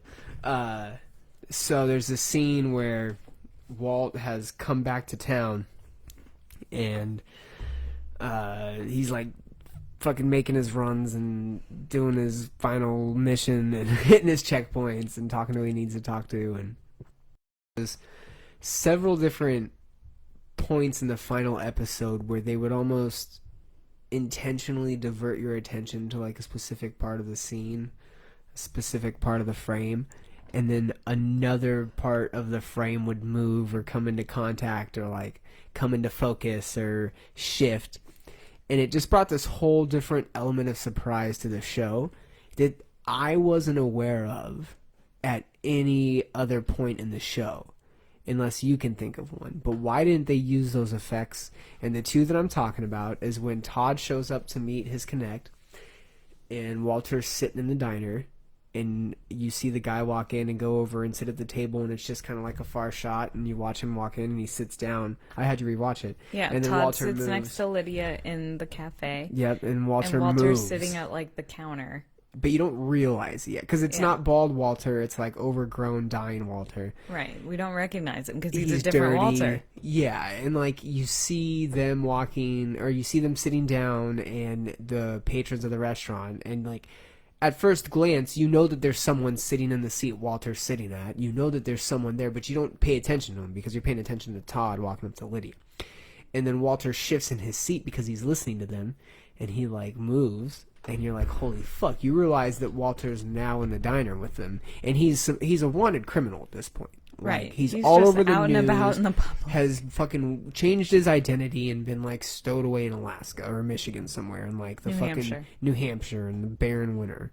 Like, and he's sitting in a fucking diner, plain as day. And then that's how a lot of criminals are. Yeah, right. And then the other scene was when Marie calls Skylar to warn her. Mm-hmm. And all you see is Skylar sitting in her new apartment kitchen, and there's like this dividing partition that like this beam that's like separating the living room and the kitchen. But then there's like two openings on either side of the beam for you to walk freely in and out of the kitchen into the living room. Right. And you see fucking Skylar on the phone talking to Marie, and while she was talking, I'm like, man, she's quiet. She's smoking indoors. Becca made a comment about who smokes indoors anymore. And, like, she's like, yeah, no. And she's just quiet. And I got a flashback of when me and my mom lived in an apartment. Me and my mom lived in an apartment when I was, like, 5 years old in San Diego. And it was some dark times. My mom got her car repoed. Our electricity got shut off a couple times. Like, I remember, like, that the first time being like, oh, fuck. Me and my mom were struggling. It was right before her and my dad got back together. And for like a second, I was like, fuck, we're down and out.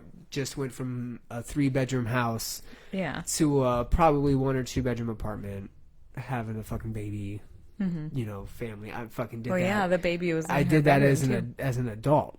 Mm-hmm. Fucking, and so I understand that uncomfortable, dark low that people can get in those particular situations.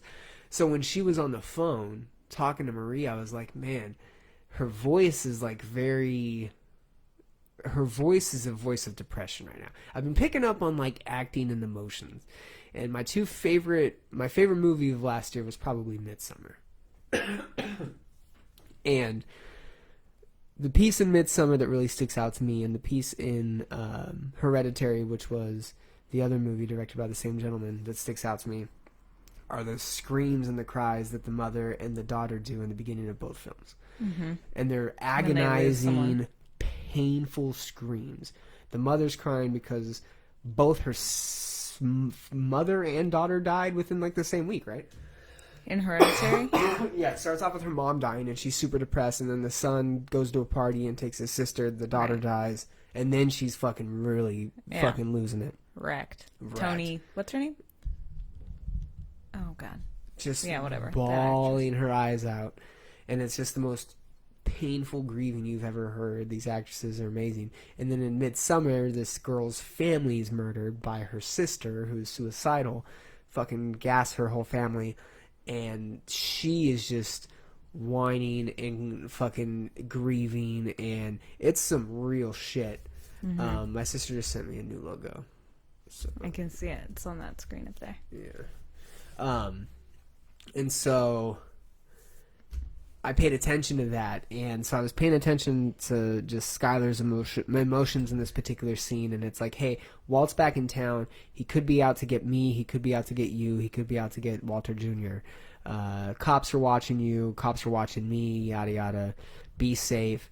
What can we do? He's not going to hurt you. I guarantee you they'll get him. Just like, she's so adamant that the cops are going to get Walter, and that Skylar's going to be protected, and Skylar doesn't need to worry.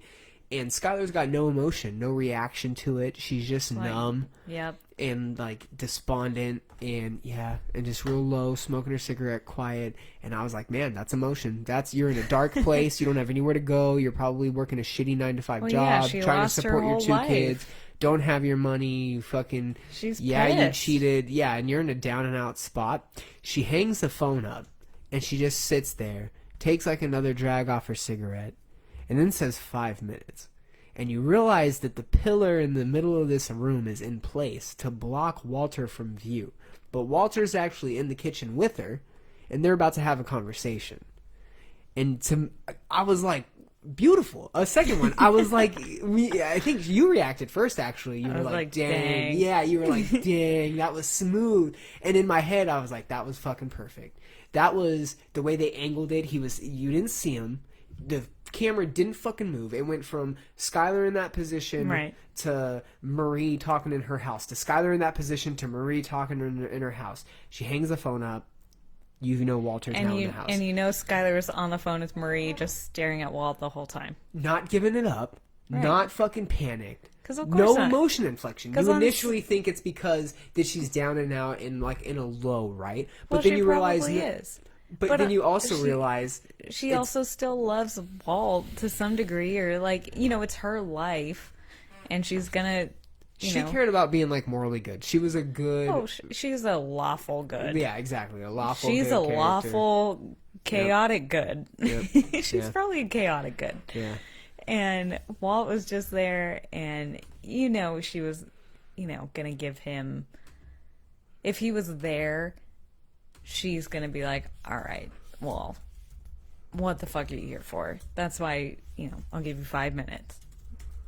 Yeah. She knew he put himself on the line to be there, and she does know that he did all that shit kind of for them, sort of. So she wasn't too upset. I mean, she was very upset. It was nice that she let him, give Holly a little pat on the head. Yeah, I mean... And she cried that one little tear that was like, wow, we could have had just like a totally normal life and not cared about money. However, Walt's cancer is like a thing. But... That's what I also thought was beautiful about the ending, is he did enjoy it. And you finally do learn that. The Heisenberg was his Hyde. He's like, I did it for me. That's his Mr. Hyde to his Dr. Jekyll. Like, that was the... Sure. And so you were talking about, like, the Jesse never wanting to kill anybody. I think what that was a bad teacher and a misled student. Like, that was I think that's that two roles that they had, right? Like, you mentioned Jesse never wanting to kill anybody. Jesse was a poser. Like, that was what Jesse was at the beginning of that film. He was a poser. Yeah. He was someone that didn't sell real drugs. He was someone that didn't get respect. He didn't fight. He didn't stand up for himself. Easy to manipulate. Easy to manipulate because he was trying to fit in, and he was weak. Yeah, and he was emotional. He was a fucking little poser punk kid, right? Mm-hmm. And then you that didn't pay attention, not because he was excelling in other areas or the cool kid. No, he didn't pay attention because he wanted to probably fit in. Mm-hmm. And because that's what the cool kids did, right? And he didn't make it as a cool kid or as like a non-cool kid. Now he's just a loser. He's a poser trying to fucking sell drugs and do his shit and smoke weed and be cool when he's not, right? And so that finally meets Walter, who is like this intellectual, smart, hey, I was a successful person, right? Like, definitely lived a different life than Jesse, and has like that altruistic path that Jesse could follow. But then you get this fucking Mr. Hyde personality, and it's like you get when Jesse's supposed to learn, right? When shit gets crazy and hectic, and hey, this is how we get out of this situation, possibly cleanly, possibly without any blood on our hands, possibly without any legal trouble. Despite the fact that we're doing illegal activity constantly anyways. But, like, did they need to fucking blow up Tuco in his fucking home spot? Did Heisenberg need to come out? No. Did Heisenberg need to come out in these situations? No. And that's when it's like, hey, Jesse, you could be smart and like get yourself through situations. He could have left so many times, and he had all the money and nothing holding him back, but he just waited around. That I think is because of he probably just didn't have direction. Exactly, and he wasn't going to get it from his parents. His parents didn't want anything to do with him because he was a druggie, right? And so he was getting it. Guess who's watching? Who's watching? John is in the house, dude. I was just talking about our favorite TV shows, John. Drop us some of your favorite TV shows. But yeah, that was another one, too. I think that was an interesting dynamic, is you had the misguided kid his whole life that had the opportunity to finally fall in line with someone that was successful and knew what they were talking about, only to be misguided even worse. Because that person was finally being misguided by, apparently, the love of making meth and the danger and the excitement.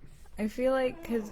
I mean, you talk about, like, cinematography and then, like, the actors and how they do this thing. And I think about, like, the saying when somebody tells you who they are, listen, right? I think the school of thought that I come from when I watch and try to understand media is...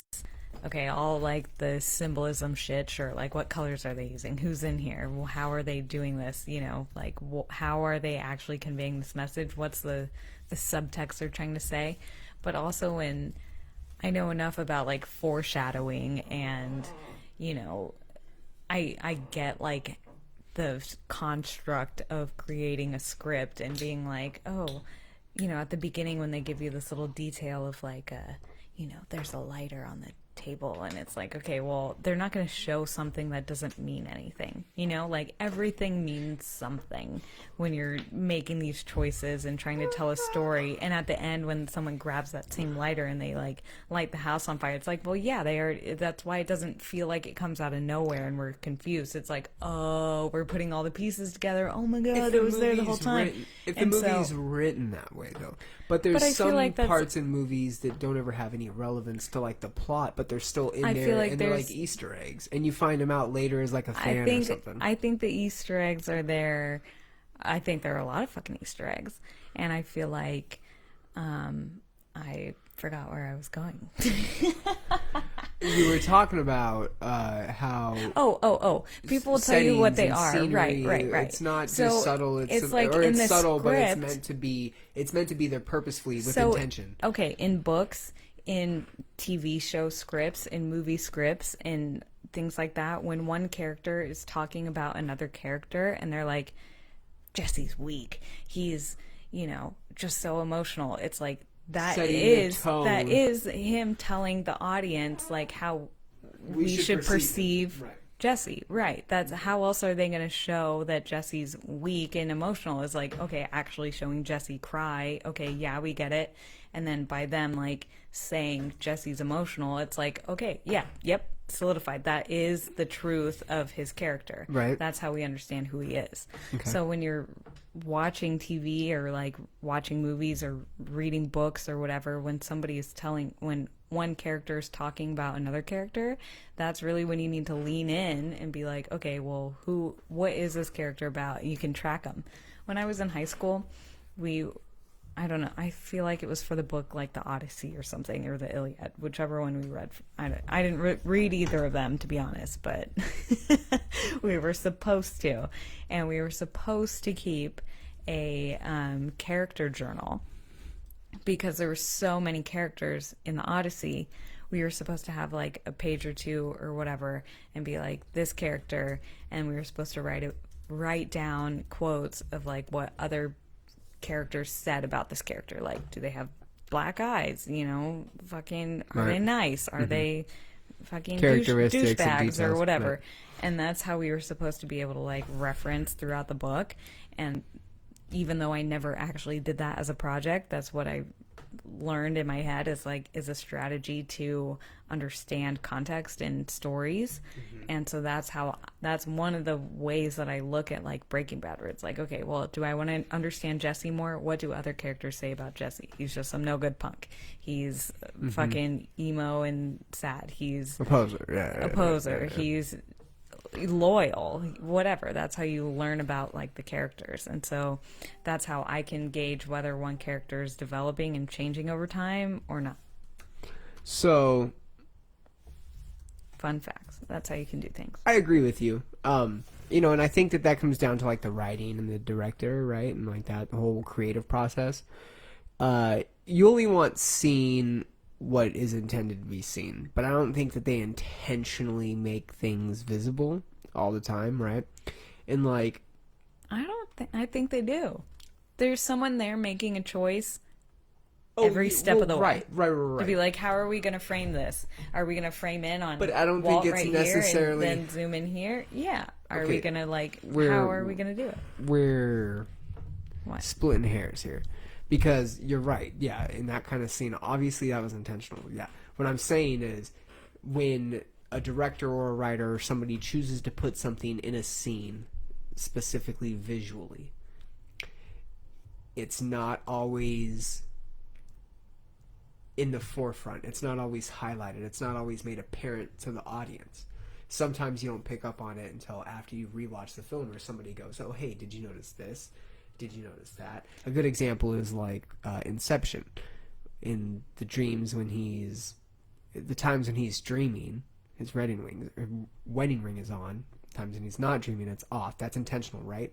But you don't see his hand in front of you every scene when he's dreaming and every scene when he's not. So you intentionally pick up on the fact that he's got a ring on or he doesn't when he's dreaming and he's not. So you don't pick up on that fact. And then at the end of the movie, realize what is actually happening. Right? It's up to the people to go, hey, in that scene it's on, in that scene it's not, in that scene it's on, in that scene it's not. And you pick it up. Yes, the director knows, hey, we're filming this scene, remember, take your ring off. But it's not apparent to every audience member at the same time. The art of cinema, yeah. Right, And they are still making the choice, and that's what I'm they saying, are we're still splitting hairs. doing it. I don't think we're arguing. They are still doing it. I don't think we're arguing. Yeah, I don't think we're debating on what's right or wrong. That's why I'm saying I think we're splitting hairs. I don't think we're necessarily... yeah, because you haven't said anything that I've disagreed with at all. All right. So, I don't know. Anyway. We're really going there. What's next? I don't know. I don't know where we're going with that. I wasn't necessarily disagreeing with Fight Back CBD. Yeah, Fight Back CBD, 20%. Use the code 20% chaos. off. Promo code chaos. Or Rogan, maybe. I don't think Rogan You works, can to be try honest. it. I was You trying to can get try. John to tell me his favorite fucking movies and TV shows. He I feel didn't, like John so... probably stopped watching. He doesn't care anymore. That's fine, John. Whatever. Whatever, dog. Whatever, dog. We have been in this an hour and a half. So? And I'm still just as tired, and we have a Snickers bar left. We have a Snickers bar. Are we going to eat the Snickers bar on air? If you want, you gotta go grab it, though. All right, I'll get it. You guys are about to witness something that has not been done before. At least on my podcast, it hasn't. I'm gonna put this top secret over here. How's everybody's 420? Did everybody have a good 420? I sure hope so. I did. We were supposed to do a podcast, and we fell asleep.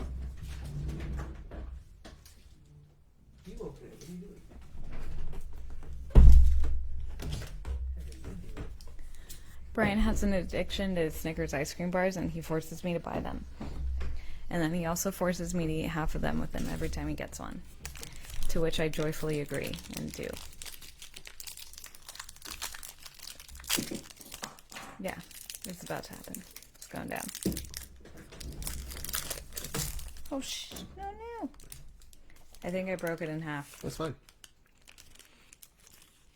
I did.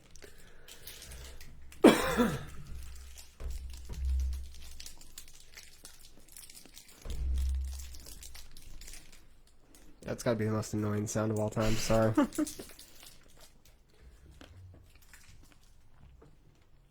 Oh, yeah. Why are you eating over there? I'm eating it off camera. Why? Fuck, they're so good. For anybody who hasn't ever had a Snickers ice cream bar. So, listen, hear me out. What? We have been disciplined. Me and Becca have been doing park workouts. He's lying. We have not. Never mind. Okay, sorry. Go no, on. No, it's fine. Pretend. We haven't been disciplined. You're right. In a perfect world, we were disciplined. In that world, as disciplined people, we were doing... Have we not been? I mean, at least not the last 4 days, and that's as far back as my memory goes. You haven't. I worked out 3 of those last 4 days. Okay, so you're right. Let me go back and correct that. I have been productive the last 4 days. I went and did top secret jiu-jitsu and worked out several days. It was my birthday, so I didn't do yesterday I felt bad about being lazy. And I feel like today was a good restart day for that. It got me realigned. I went back into work because I had 4 days off. It was her birthday. You know, I felt like, fuck, I had a good couple of days off where I don't have to worry about a whole lot. Even though I was still productive, I wasn't lazy. Unlike some other ones. But I was pretty fucking lazy. I felt recharged. I felt recharged today and I felt good. And the Snickers bar is making me feel bad, but it is goddamn delicious if you've never had one.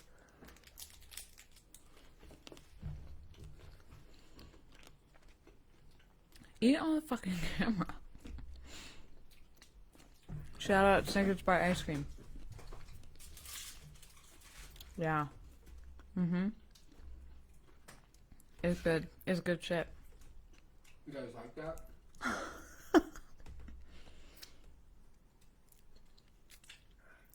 Mm-hmm. I'm glad we did this. Alright. And we're down to like 0 viewers. They're like, ew. Brian's eating ice cream on air. I was also thankful to be off on 420. On 4/20/20. Alright, Kelly. Thanks for being our number one this fan. Whole time. Appreciate you, top fan. This episode. I wish I could have answered my door when you were here. I apologize for taking a nap. I was like, food coming. Are we out? I don't know. We have some cheesecake to eat. I think we're out. Love you guys. Thanks for tuning in. Appreciate you as always. CommonChaos.net for the podcast, for the Instagram, for the Twitter. It's at the Common Chaos. Again, CommonChaos.net. We got TiredGirlsClub.com for the Tired Girls Club podcast. Cal, the engagement story is at the beginning of this episode. So if once we stop and you start rewatching, you can hear it again. Or I can just like tell you at some point as well. But it's like pretty text short her. and sweet. She'll text you. Or I'll text It's literally right now. You can text her. Yeah, I can text you. You can re-say it now if you want. Do you want to re-say it? You can re-say it. Alright, so Brian and I got engaged. Do you want to see my ring? Whoever's here, you got 3 viewers. Here it is. 3 new viewers that just came in. Relax. I got a ring on it. Kelly said she got it. Well, so Brian was like, it was like 1 in the morning. No, she's telling you now, Kelly. Yeah. She said good night, but. Well, I'll tell you. Whoever's here, whoever wants to know, I'll tell it again. So, it was my birthday, April 18th. It was Saturday. It felt good. It was warm outside. I'm just kidding. It's a joke. It felt good. It was warm outside. I did my live stream, which you can still find on my Facebook. And then Brian and I did a little live stream with our friends, during which he said later that he thought about doing it while live streaming, but he did not. So we got off the live stream. It was like 1 or 1:30 in the morning, and we were getting ready to go to bed. And we shared this really nice, loving embrace. Would you agree? It was really great. Yeah. It was a sweet hug. We also try to hug for like a good 15 seconds every day. We don't always do. We're not perfect. We don't get it every time. Oh yeah, we don't always get. But we like do that try good to. hug. We had to try to have a nice, meaningful embrace. It's a slow hug. It's purposeful. It's meant to feel. And this was definitely one of those like was. feel good hugs. And he was like, "Can I give you your last gift?" And I was like, "I mean, yeah." And that's when I knew what was happening. And then She cried. Brian was like, "Okay, you have to close your eyes." And I said, "Okay." And Brian was kind of drunk. And it's true. And so I had my eyes closed. And then when I opened my eyes, there was Brian down on one knee, ring out. And I started crying immediately. And we're going to have to tell this story about 1,000 more times, just so you know. This is how it goes. And so Brian had the ring out and asked me if I'd marry him, and I just started crying, and I said yes. and I told him it was perfect, and then we went to bed. What was that face for? What? Fourth time we've heard this story on the podcast alone. I feel like we're going to be telling it for a while. And Kelly's clapping. Thank you, Kelly. I appreciate Thanks, you. Kel. Yeah, that's how it happened. We appreciate you guys. It wasn't any like giant, crazy, grandiose gesture. There's no pictures of it or anything. It was just sweet, short and sweet, and we were supposed to be in California. Room. I was going to do it in California. I mean, but I don't even care. I'm happy with I explained the struggle of getting the ring earlier in the episode, and it was a struggle. It was going to happen in California, and that didn't happen, so I had to do it. That's okay. Pop it. The birthday, I also questioned if what I wanted to do it on your birthday or not, but I don't think that's that tacky. It technically was not on my birthday because it was already already like the 19th. 1 in the morning, yeah. So, yeah, it was a good one. It was sweet. I'm happy with it. I wouldn't ask for anything else. I'm not one of those people that have like dreamt about my engagement and how I would be proposed to. That's not like important to me. In the middle of the quarantine, you know? Yeah, in the middle of quarantine, we're in love. It was in our bedroom where we are in love most of the time. So, there we go. That was it. Love you guys. Thank you for listening. Love if you you guys. have more questions or appreciate you guys. You want a picture of my ring, I'll send you one. I've been taking like boomerangs and pictures and stuff that are now just in my iPhone 11 Pro. My back CBD. Okay. 20% off, promo code chaos. All right. Bye.